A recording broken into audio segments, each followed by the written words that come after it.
We're live. Josh Ogden. All right, y'all. Big crowd for the lesson learned today. All right, so we're going to talk today about postural restoration, or Postural Restoration Institute, and how I kind of apply that in athletic training. Same thing can be applied for athletic performance and how you assess somebody, and then also how it influences your programming as well. So the first thing, everybody talks about posture. Postural restoration. What is posture? Well, what it's not is sit or stand up straight, shoulders back and down. It's not rigid, it's not static, it's not due to localized muscle imbalances most of the time. And ideal only exists in our minds. So the ideal posture is the next one. The only bad posture is the one you can't get out of. And so when I say this, everybody, especially in performance settings, want to be stand up tall, powerful. We do. But we want to slouch and be able to shut it off and relax too. But we don't want to be too relaxed because we have to turn it back on. Make sense? Mm-hmm. And we probably don't want to be quasi-mode. The other thing up here, the upper and lower cross syndrome. Everybody in this room has heard of Vladimir Janda and upper and lower cross syndrome approach. It's very similar to what we're talking about today in terms of rounded shoulders, anterior tip pelvis. But that's kind of a historical approach, and we're going to talk about the PRI approach, something very similar. So posture is a neuroreflexively modulated dynamic integration of multiple body systems. Okay? Big words. It's dynamic, meaning it's always changing, and everything in the body affects everything else in the body. So if you have foot pain, that's going to cause some kind of aberration up the chain. Just like if you have an inability to move a shoulder, let's say post-operatively somebody's in a sling, that's going to change their gait pattern. Ron Hruska, who created the Postural Restoration Institute and the Hruska Clinic, posture is a reflection of the position of many systems that are regulated, determined, and created through limited functional patterns. These reflect our ability and inability to breathe, rest, and rotate symmetrically. The symmetry component is something we're going to come back to. Essentially, posture is a brain-driven solution to hold the body upright against gravity. So the brain is going to find a way to tell the neuromuscular system how to compensate to not fall and bust your nose. That's posture. What is postural restoration, or PRI? Located in Lincoln, Nebraska.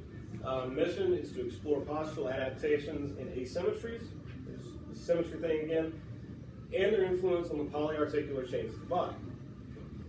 Treatment, we want to be innovative in evaluation and rehabilitation protocols, explain the primary contributors of postural, kinetic, and kinematic movement dysfunction.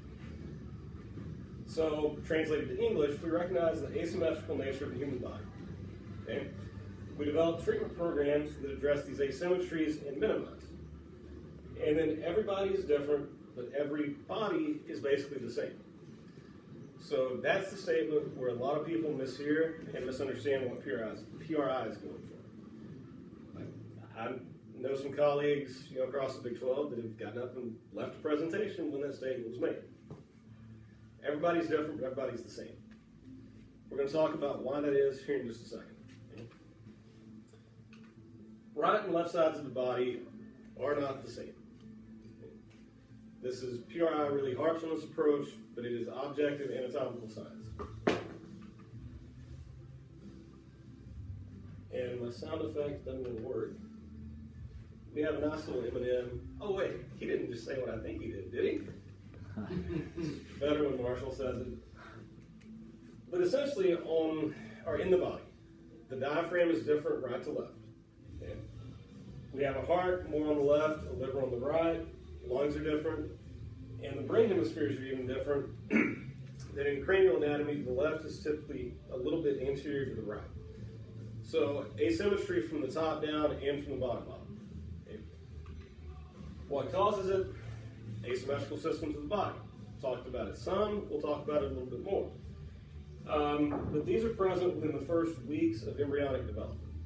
So in the womb, the tissue that becomes the central nervous system, as it starts to develop, has a chirality or a spiral to it that is going to influence, overall center of gravity once the baby is developed. Questions on that? I have a question about the eyes.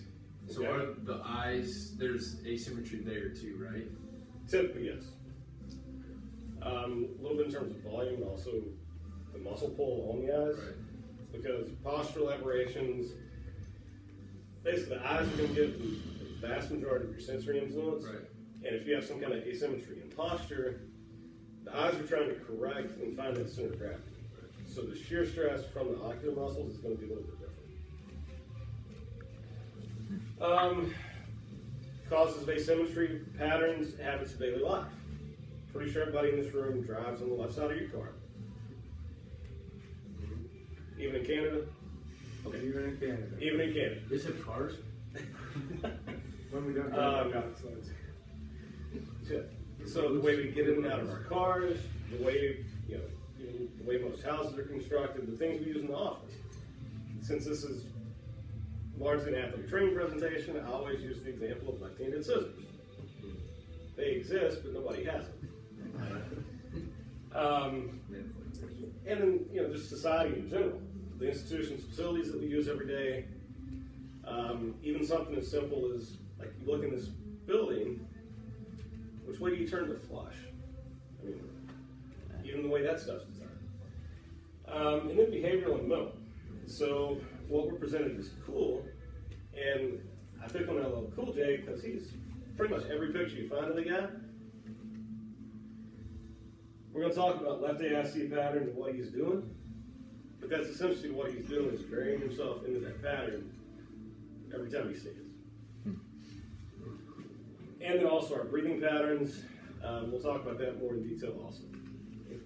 So breathing's influence on posture. Easiest way to think about this is inhalation is extension. Inhalation is power. Inhalation is explosiveness. Exhalation is flexion. Exhalation is relaxation, being able to shut it off. Being able to go from sympathetic to parasympathetic. Asymmetry between the lungs. 3 lobes on the right, 2 on the left. Diaphragm, right side is going to be slightly thicker, larger, and longer. It's going to descend typically 1 level lower on the lumbar spine than the left side. So everybody's different, yes. Could you find examples where it extends equally, or the left side may be longer? Sure. Is that because of the extra lobe on the right side of the lung? That, and also on the right, it's supported by the liver. And that's just an extension of the developmental abnormality also, or asymmetry, not abnormality.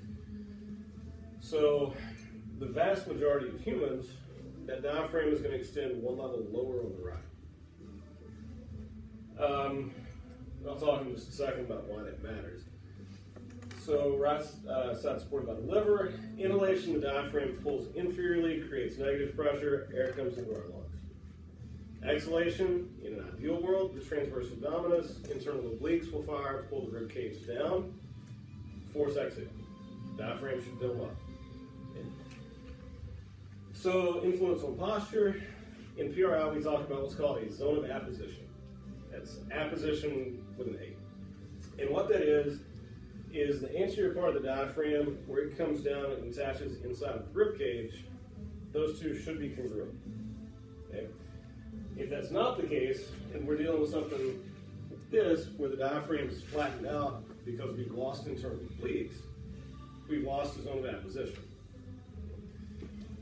When you say lost, what do you mean? Meaning that the diaphragm is not in contact with the backside of the front of the rib cage. So essentially, if we don't have core engagement, internal oblique engagement, the ribs are going to flare out. That's going to be an extension of that extension posture, where we're here, because we don't have engagement with the internal obliques. Yeah. Okay? When that's lost, we stay in a constant state of tension. And that's also compensatory for not falling on our face.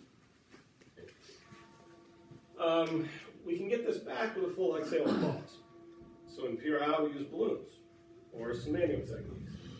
There's other, like Ryan, you may know some other osteopathic techniques for diaphragm building. But essentially, it's a full exhale to pause. And a lot of times, if we're doing a manual technique on a person, you can actually feel, as you got the rib cage down, you feel it pop. And the first time it happens, you're like, oh crap, did I break a rib? And then they're, so did you feel that? What? But the ZOA is going to allow optimal position of the musculature for stability of the legs and for gas exchange. So we start with the ZOA. And the approach I take to rehab and treatment is alignment, assignment, technique, and effort. Most of you guys have heard me say it before, rehab is coaching defense. If we don't have the alignment right, the muscles can't do the proper assignment, no matter what technique you give them, no matter how hard the person works. So we give them the alignment. Muscles can do the proper assignment. We program techniques, whether rehab or performance. The athlete puts in the effort, and everything flows and they get better. So essentially, if any of those pieces is missing, running back just went 80 yards on you, your defense lost.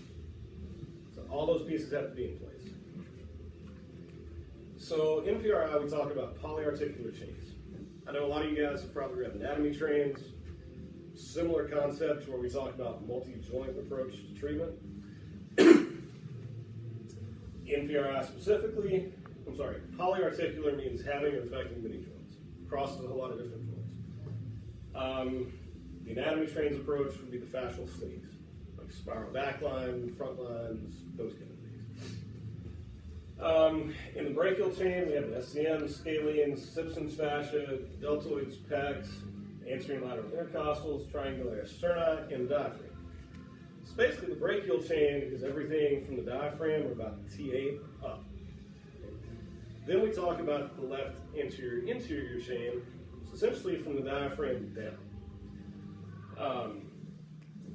Anterior chain exists on both sides. We'll talk about the left patterning here in a second. But that starts at the diaphragm, iliacus, psoas.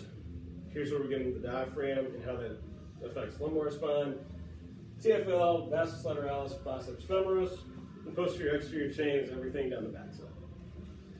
Okay. Also go to a course where they talk about the TMCC chain. That's talking from about C4 up, and it's kind of a little bit more in the weeds than we want to get today. With the diaphragm being the break point between the two chains. And we talk about the diaphragm losing its dome, losing our ZOA. Where that attaches on the lumbar spine is also where the psoas attaches, also on the lumbar spine. So if the diaphragm loses its dome, we create shear force across L4, 5, and 3. Left AIC, they're going to have anterior elevated ribs on the left, lower depressed right shoulder, posterior right rib hump, probably pseudoscoliosis with a curvature towards the right. Lower right back is going to be overdeveloped compared to the left. And then they're going to have an anterior tilt, external rotation of the left half of the pelvis. So basically, that's going to look like this. Common test findings, they can't add up their hip, don't have trunk rotation to the right, and they're going to have decreased internal rotation on the left, external rotation on the right. So especially in unilateral sports, baseball, softball, tennis, volleyball, this is going to be really important when they try and go through the same rotational patterns every time. Right brachial chain is a continuation of this pattern above the diaphragm. So on this, and it's also really rare to have one without the other. On this, you're going to have decreased internal rotation, flexion of the right shoulder, decreased left flexion, reduced left side cervical rotation, and decreased right apical expansion. That's basically a test where you force them into a full exhale and see which side expands better. The PEC, or posterior exterior chain, that's the ones that are just locked up and extension everywhere. Anterior pelvic tilt or lower cross, elevated rib cage on both sides, forward head posture, and they're probably going to be a toe walker because they can't find the ground. Probably going to be pigeon toed a little bit too. So if you think about like in a football setting, next time you look at a lineman or a linebacker for most cases, what are they? I mean, they're strong and powerful as crap. Sure, but they're stuck in a power position. They can't relax and shut it off. So the key with those guys is to teach them how to shut it off before something breaks. So test for it. We'll start with the right brachial chain test, internal rotation and external of the shoulders, supine position, test however you test internal and external rotation, be consistent with it so that you're not basically creating magic tricks like block the crap out of their shoulder. Oh, you have no internal rotation. And then when you retest, don't block it. Oh, look what I did. I'm magic. No, you're not. You just cheated the test. Check both sides. Compare bilaterally. We're not trying to stretch them. Okay. Unequal range of motion can indicate poor scapulothoracic or thoracoscapular positioning. And I don't sleeper stretch. I have some guys that do it. I don't really ever prescribe that. In fact, since I started learning PRI about 4 or 5 years ago, I don't remember the last time I stretched the posterior capsule that wasn't related to postoperative care. Like if they have surgery, yeah, we got to stretch them. If it's a chronic problem, if you address the zone of apposition, the rib cage positioning, they don't have internal rotation deficit. Why would I stretch them? Horizontal abduction, patient or athlete on the edge of the table, how far do they lay back? In a left ASC, right BC pattern, essentially because they're in this position, the left side is going to appear restricted.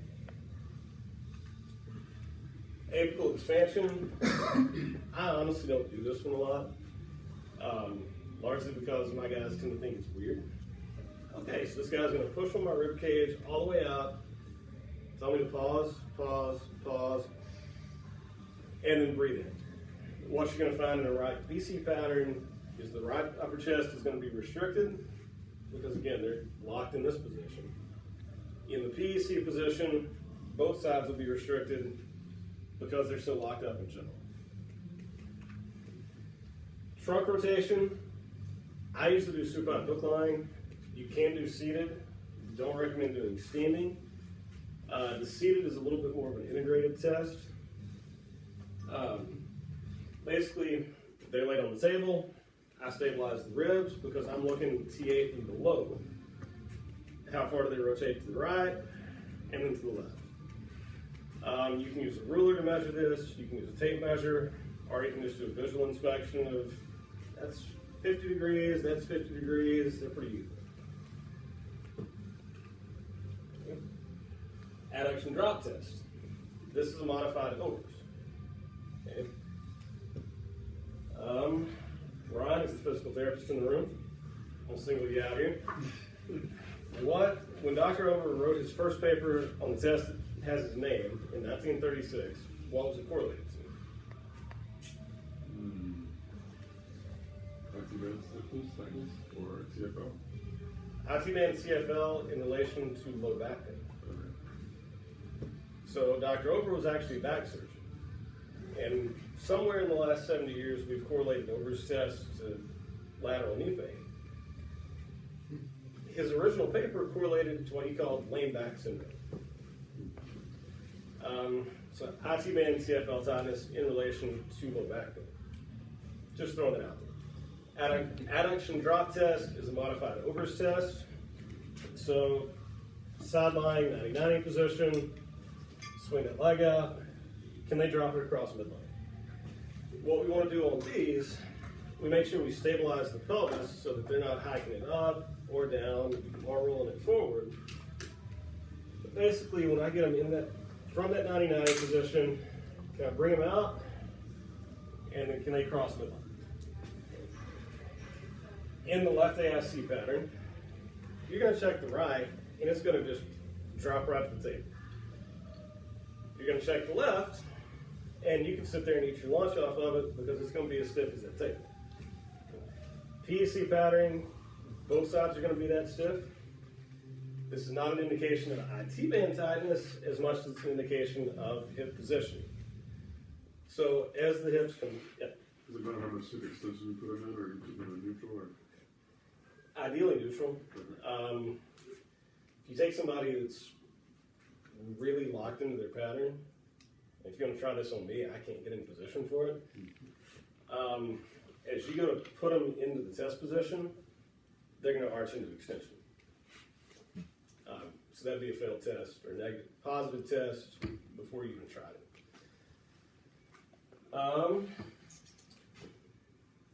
Yep, so positive test indicated by not being able to touch the table or cross midline, depending on how long their legs are.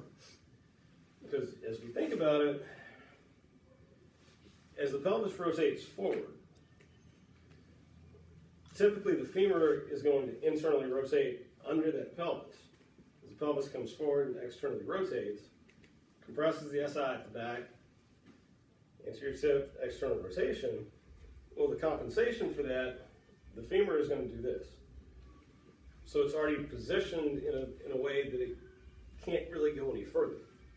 So kind of like I was talking about with the internal rotation of the shoulder, if you're in this position and the scap's tipped anterolateral and forward, if you watch my arm, as it comes forward, my humerus has to internally rotate. So when I go to check internal rotation, they appear to be tight, not because they have any kind of soft tissue restriction, but because they've got a bony block that keeps them from going any farther. So I'm trying to crank bone against bone, not stretch a posterior capsule if I put them in a sleeper stretch when they can't access the range of motion. Does that make sense? So the key with that one is you bring the hips back into neutral or posterior rotation, for that restriction, or for the shoulder, you bring the scap back and down, and all of a sudden we just gained full ability to adduct, increased internal external rotation of the left and right hip respectively, internal rotation flexion of the shoulder, whatever, because of a bony positioning restriction, not a soft tissue. Extension drop, modified Thomas test. Okay. However you currently do a Thomas test, do it. You're assessing hip position. In a left ASC patterned individual, the right hip should extend fully to the table, the left hip shouldn't. In a PEC pattern, meaning that they can't adduct either on the modified overs, they shouldn't be able to touch either hip to the table, and if they can, they've probably stretched out the front of the hip capsule. That being said, in the group that we deal with, I'd say about 90% of the ones I've looked at can touch the table because they've been stretching their hip flexors their entire lives. So we have pathologically weak hip flexors and stretched capsules because they've been overstretching that their entire life. So how do I rehab it? I go through some tests. I see what position they're in. So we determine their pattern. First step is going to be give them a ZOA. We blow up the balloon, we do a manual technique, we do some of the breathing techniques you guys have done with the squat and reach breathing. That helps establish a ZOA. Helps get them parasympathetic, helps with alignment. Then we're going to inhibit the muscles within the shape. And if we want to talk more after this about specific PRI techniques that I'll use, I'm glad to do it.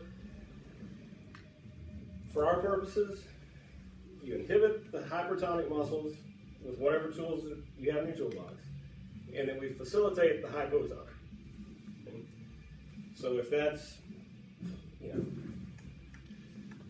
RPRs, but you've done it, something that you can apply to help inhibit, then how do we facilitate?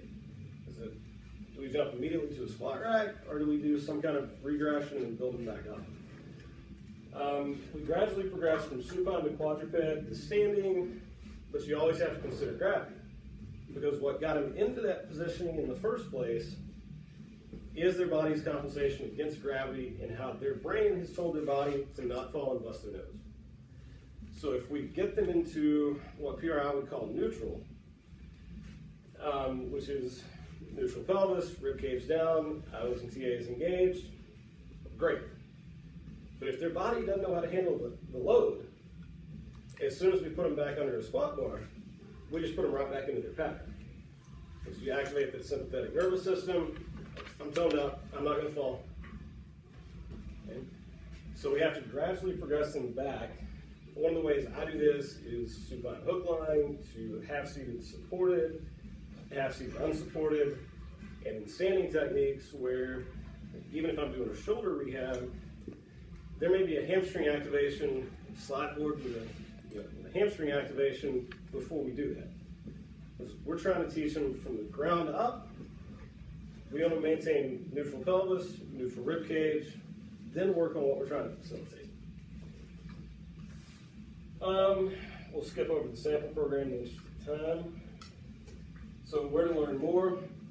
PRI offers 3 primary courses: non-kinematic restoration, postural respiration, pelvis restoration. All 3 can be done live or home study, online deals. And then they have several secondary courses, but those do require that you go to the primary courses first. So, websites are down here if y'all want to look up any more information. Is it recommended? I assume you recommend it since you've gone through all of that. Do you think it's more so necessary for us in this space, on this side of things, to have a deeper understanding of that before we do maybe erroneously load somebody up? I do. I think that, so the presentation today is about PRI. Whether you do it with postural restoration or a DNS kind of approach, whatever tools you have, I think it's absolutely important to assess the bony positioning and the postural compensations before you just load them up. I mean, PRI is my favorite tool to do it. Sure. And a daily assessment, correct? Ideally, yeah. Which is not the easiest thing in the world when you're trying to work one coach, one athletic trainer with 40 people. Right. So I would say probably minimum weekly assessment.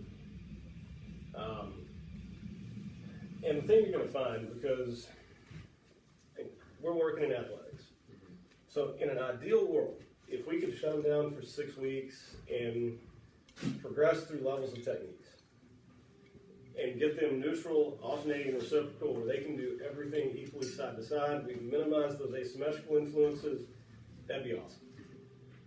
When, in the course of a year, we have 6 weeks to do that. So what you're going to do is you're going to go into an understanding of, incremental gains approach. Sure. So basically, you assess them, you program a technique. And let's say the first thing is we need to get them neutral, laying on the table. And we go through that sample program, we get it done. Their femurs abduct, or the femurs adduct, they have equal internal external rotation of the hips, equal with the shoulders. That's great. Then we go train. Then we go play our sport. And if we reassess them as soon as we're done, they're right back in that same pattern that they were in. So we just took a step forward and a step back. Then we go through the programming again. We take 2 steps forward. They go train. They go play their sport. They take a step back. And so, whereas in an ideal world, we may have everything neutral, alternating and reciprocal and fixed in 6 weeks of treatment rehab, we may be talking about a 16-week approach. Sure. I think that makes sense. Because you're always going to have that push and pull, right? Yeah. It's 2 steps forward, a step back, 3 steps forward, 2 steps back type of situation. Yeah, because in our world, we're trying to keep them on the field or on the court to do the sport that got them here, and also keep them from breaking 3 months down the road. It's like, where do you just shut them down? Like, post-operative rehab is just a little bit different. Yeah. but just overall prevention programs, health and wellness, we don't really have that 6 weeks to completely shut them down. So we're going to take that incremental gains approach and try and get 1% better every week. Yeah. I don't want to hog the question time, but from a application standpoint in a team setting, Thomas and I have had conversations in the past about similar things. And I don't know what you're currently applying with the guys, being that you work with Josh on a daily basis. What does that look like? What does a session look like with this integrated into it? So what I would do in that situation, so I didn't really talk about it going through the slides, but under every PEC is a left AIC. So because of the asymmetrical influence throughout the torso, you're going to have a left AIC influence no matter who you're working with. Unless they're born with their organs reversed, but less than 1% of the population probably didn't make it here. That particular situation doesn't tend to be great help anyway. So you're not going to hurt a left AIC by doing a PEC technique. So all for belly breathing, which I can show you what's done. Aura squat and reach, where they grab the rack, squat down, 2 sets of 5 deep breaths in through the nose, out through the mouth. Even if they're only left AIC, that's going to help relax them. If they're a PEC, that helps get them pulled back into the posterior rotation. After that, I'd go through at least the first 2 of that sample program, the 90-90 hip shift, and then right side lying, left glute med, and adductor. So I'll show you those afterwards. I'd go through those 3, and that's going to get you 2/3 of the way to where you need to be. But if you're trying to program for a group of 20 to 40, Yeah. you teach those, figure out who that's working for, and if you need to circle back and get a little bit more intensive with certain individuals, then you can. Yeah. But that's going to be the most benefit for the least disruption of the training. Most bang for your buck. Yeah. Well, the biggest blessing that we had too was in the summer when we have newbies come in, they are by themselves. Sure. Like, we had 13 dudes, Josh and I, go. And then how long did it take before we even touched a weight? 2 weeks? 2 weeks. And then you go into week 3 and it's just very, very minimal load. All the while, they're during lunchtime or whenever they're coming to see Josh and he's doing different things with them. He does his pre-screening and we've talked every single day. If you're not in that setting, so like if they were to come in August, we have everybody in general population just out there running, doing a thing, we would not have that period of time. But that's been an absolute blessing because we don't have to load them and we don't. Yes, that kind of gives us the opportunity to, we do a lot of the corrective stuff during the load. Yeah, and I think that's more along the lines, and I'm thinking about it from my situation where, things I can do, like a Monday morning, like what can I do Monday morning type of thing, or going forward even into the spring once we get out of season or whatever the case may be, but just things that kind of are going to set us up better down the road, and start implementing those things. Yeah, and there's squat and reach breathing, all 4 belly lift breathing, one of those 2. Then the Myokin series, that repositioning series that's part of this PowerPoint. That's going to give you the most bang for your buck. Yeah. And there's a lot of times that I'll do a repositioning technique with somebody, or 2 or 3 of them, and say, okay, what am I doing for rehab today? Mm-hmm. Yeah, you're lifting with belly. Mm-hmm. Because if you get the alignment part taken care of, they're going to fall back into those old patterns. But that window you create lets you go training. Yeah. And that window may only last for the first 10 minutes of training. But guess what? If you put them in a position to facilitate a left glute med, a left adductor, a right glute max, and their internal obliques and transverse abdominis, life is training. Yeah. Because they're not used to using those muscles even just in daily gait. Yeah. So, now let me ask you, has that set up how you go about your exercise selection or your order? With the young guys? Yeah, Or with so everybody? in a summer session, I don't know if you can, like, what did that look like?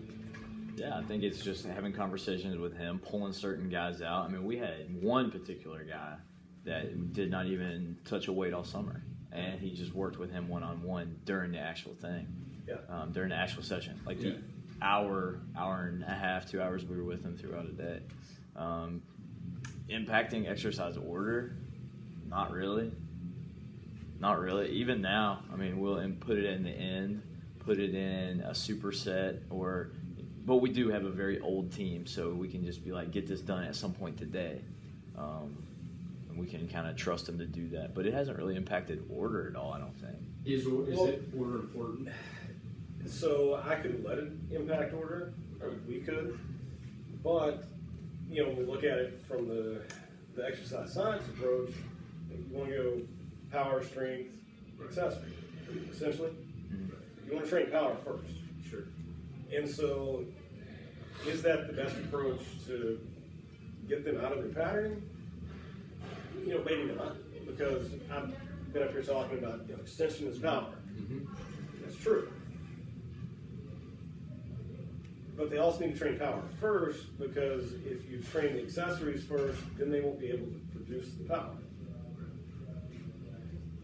So it's kind of that balancing act between maybe instead of going and doing a hang clean, box jump, butt jump, whatever, before we squat, before we do the correctives, maybe if you did clamshells, core, that stuff first, it would help cement that pattern quicker.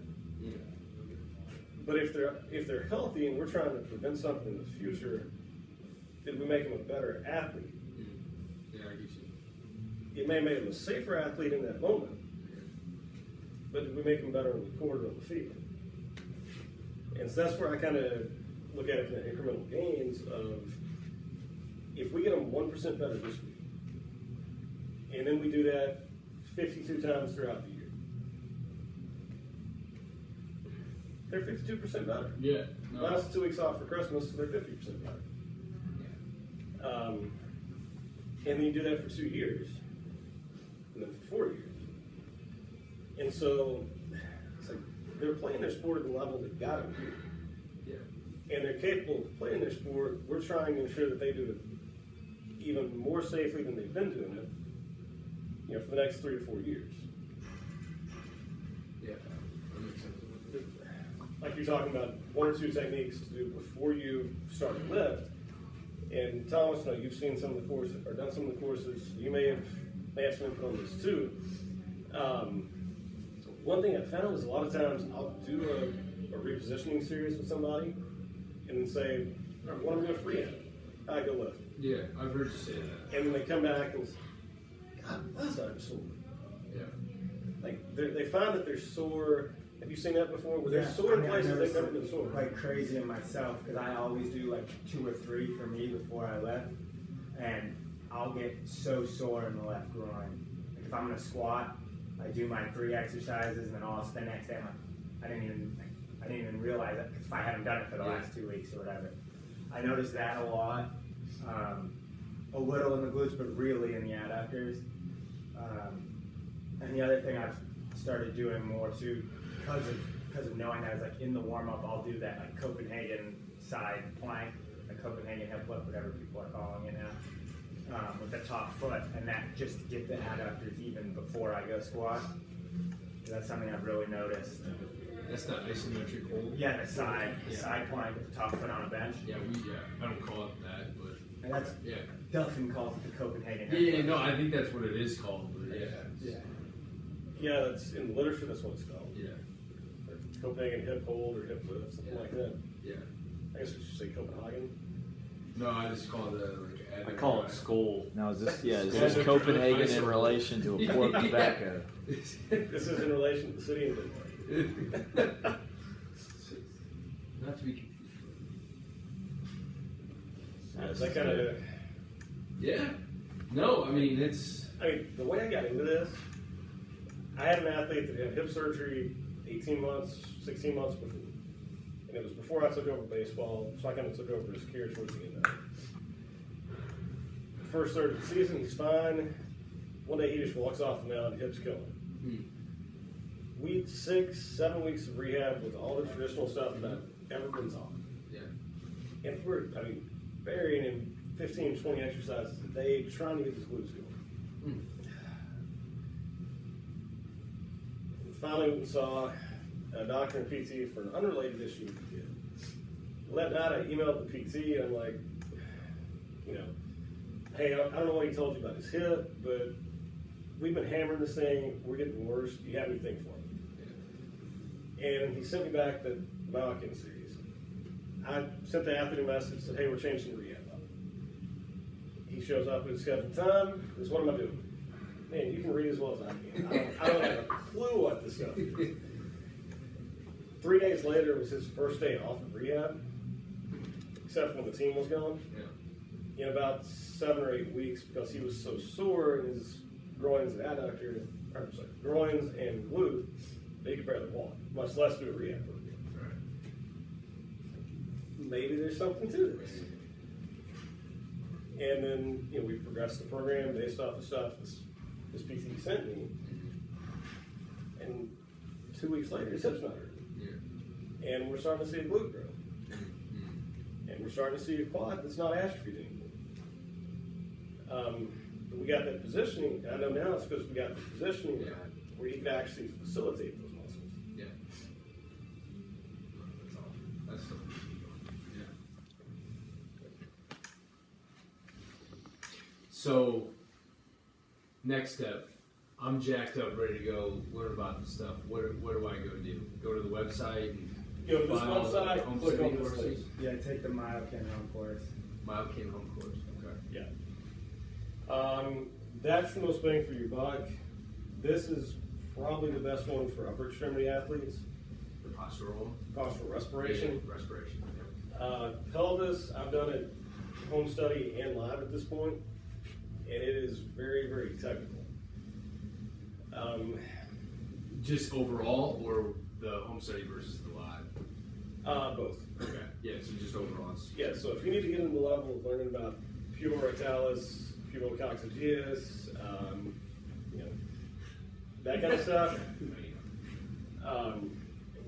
if you need to get to the level of learning all 40 muscles that attach to the pelvis, that'd be your go-to. If you want to get to the level of making people better as quick as you can, okay. Thomas, is that what you did?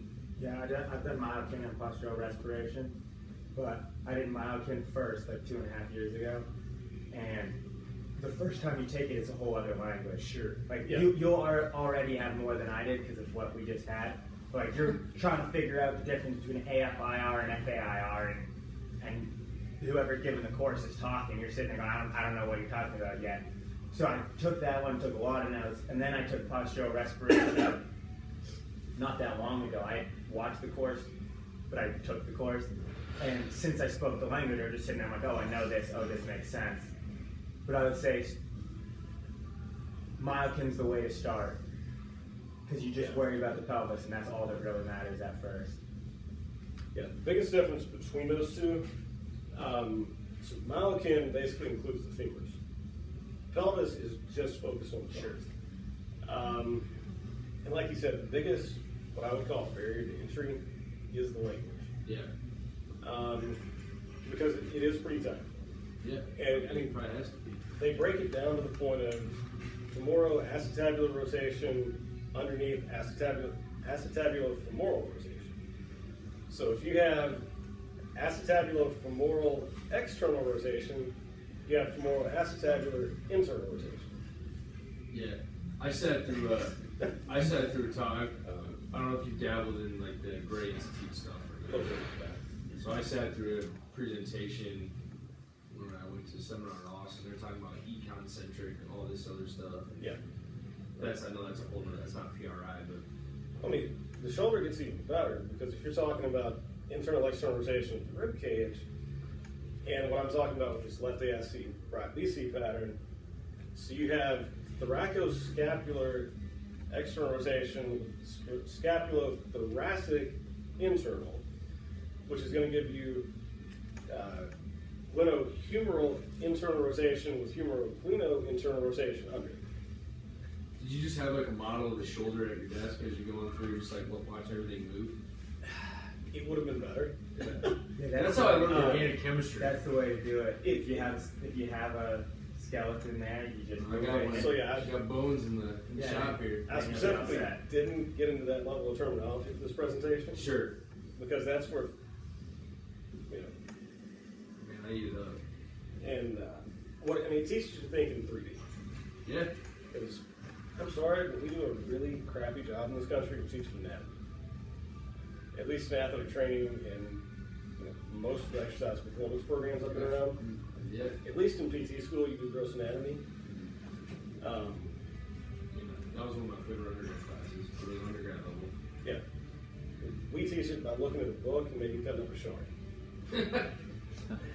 Or, fetal Feral cat or Yeah. whatever they are. Baby cat. Which is great, but we learn it looking at a book.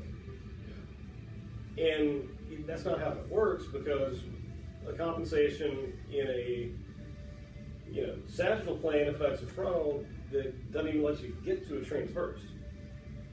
Well, and that's the thing too. Like the planes of motion, like can be hard to understand as well, especially early on. Yeah.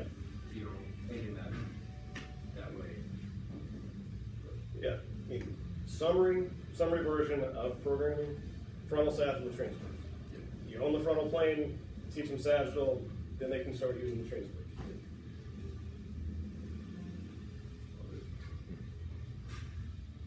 You almost have to look, like Coach Paff talked about when he was here, of changing your viewpoints up, how you look at things. Mm-hmm. And it seems to me, I don't know very much about this, but if you were able to look from the axial axis or vertical axis straight down, it would be easier to see and understand the concepts here. Whereas we think, like you said, we're looking in 2D, so I'm just looking at you as you stand at me right there. But if you're looking top down, you can see where everything's moving. Yeah. in relation to the ground. The video you showed of the sprinter with the left ankle pain. I was not real happy he didn't let the crowd answer that question before he mentioned the right shoulder. Because as soon as he came out of the box, he's doing this. Like, he's got right shoulder instability. And he's trying to sprint, to elite top 50 in the world level. That compensation's got to go somewhere. Like if he's a jab thrower, yeah, it's probably going to show up in the shoulder. But he's trying to get max power output coming out the blocks. They're connected. So that shoulder instability, like you clear up your foot, get the foot to stop hurting, but you don't address this, it's going to keep hurting. And what made me think of that, I had a soccer player several years ago with the left anterior superior leg muscle in her hip. And she was hopping over everywhere. We spent about a month going through PRI programming and a little bit of traditional core stuff. We'd get her feeling great on the table, she'd go back on the field and she'd be hurting. And I'm sitting there banging my head against the wall until I finally looked at her shoulders and she had multi-directional instability in her right shoulder. We started doing shoulder programming. A week or two later, she was fine on the field.